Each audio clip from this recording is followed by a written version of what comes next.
Kisah yang terjadi kepada saudara kami dari Partai Demokrat adalah sebuah kisah di mana nilai dicampakkan, etika dikhianati. Gitu.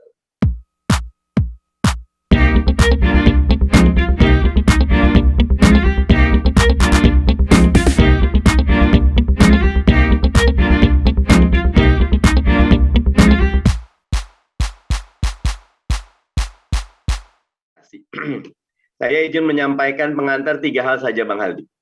Yang pertama, Prof. Firman monggo nanti tolong dikoreksi, demokrasi adalah sebuah nilai. Dia bukan prosedur saja, dia bukan pencoblosan, dia bukan pemilu, tapi yang paling utama dia adalah sebuah nilai. Nilai yang harus dijunjung tinggi. Nilai yang turunannya ada etika, turunannya ada hukum, turunannya ada prosedur, mekanisme, dan aturan main. Nah,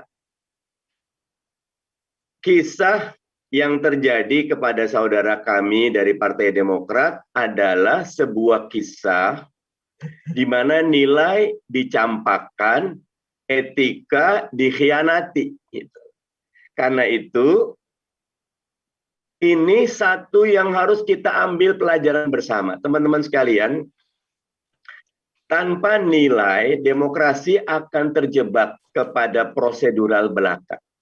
Tanpa nilai, demokrasi tidak dapat mengeluarkan kemampuan terbaiknya. Demokrasi adalah produk akal budi manusia, di mana kita dapat mengorganisasikan perbedaan secara damai, tapi berbasis etika. Nah, ketika demokrasi sudah mulai dipisahkan dari nilai, maka yang terjadi buat saya adalah musibah bagi demokrasi. Makanya nyuwun sewu, saya sedih ketika ada beberapa menteri mengatakan, bagaimana kalau yang mengikut ADART adalah teman-teman yang dari Sibolangit? Presiden happy-happy saja kok.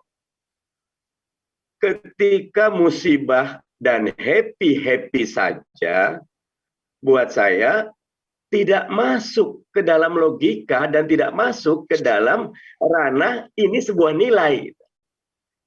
Makanya nomor 1 garis bawah saya, teman-teman sekalian, kita harus menganggap demokrasi itu nilai yang embedded, ya, yang menyatu dengan etika, hukum, aturan main, prosedur, mekanisme, yang itu jadi satu. Jangan pisahkan, ruhnya itu nilai. Apa nilainya? Menghargai.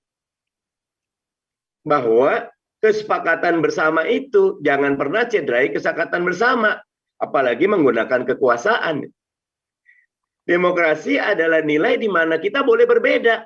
Tapi cara membuat perbedaannya melalui penyelesaian yang sesuai dengan kerangka nilai.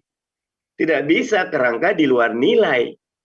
Itu nomor 1, Bang Haldi. Bahwa yang terjadi sekarang, saya sedih ketika ada orang mengatakan, makanya dari awal saya katakan saya tidak ingin jadi politisi ya. Saya ingin jadi orang yang jujur, tapi kebetulan sekarang ada di politik, maka saya akan katakan apa yang benar menurut saya. Efeknya, dampak politisnya nomor 2, karena demokrasi memerlukan orang benar. Demokrasi memerlukan orang yang punya nilai. Orang yang berprinsip, bukan cuma sekedar mengejar kekuasaan. Makanya kita ngelihat kenapa George Washington dianggap sebagai salah satu one of the greatest president in the history of United States, karena dia boleh saja saat itu, saat pertama kali, dia buat aturan Amerika jadi negara kerajaan. Dia buat aturan bahwa dia dapat dipilih seterusnya, unlimited. Tidak. Tapi George Washington tegas, saya cuma 2 periode saja. No more. Nah, ini nilai.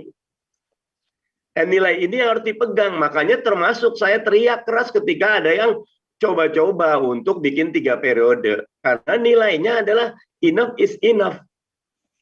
Orde Baru, Orde Lama sudah mencontohkan ketika limitasi kekuasaan tidak ada, berlakulah rumusnya Lord Baden, Lord Powell. Power tend to corrupt, and absolute power corrupt absolutely. Nomor 2, Bang Aldi, harus dilawan gitu. Makanya nyuwun sewu, punten, mohon maaf Bang Rezaki, kalau kejadiannya tidak menimpa teman-teman Demokrat, misal menimpa teman-teman PSI gitu loh, menimpa teman-teman berkarya, saya akan tetap melawan gitu loh. Karena ketika kezaliman kita biarkan, maka kita membiarkan kita dizalimi gitu. Makanya buat teman-teman yang ikut acara LT gitu loh, ayo beranilah speak up, beranilah bersuara. Demokrasi akan hidup, justru Indonesia ini akan maju ketika orang-orang pemberani semua.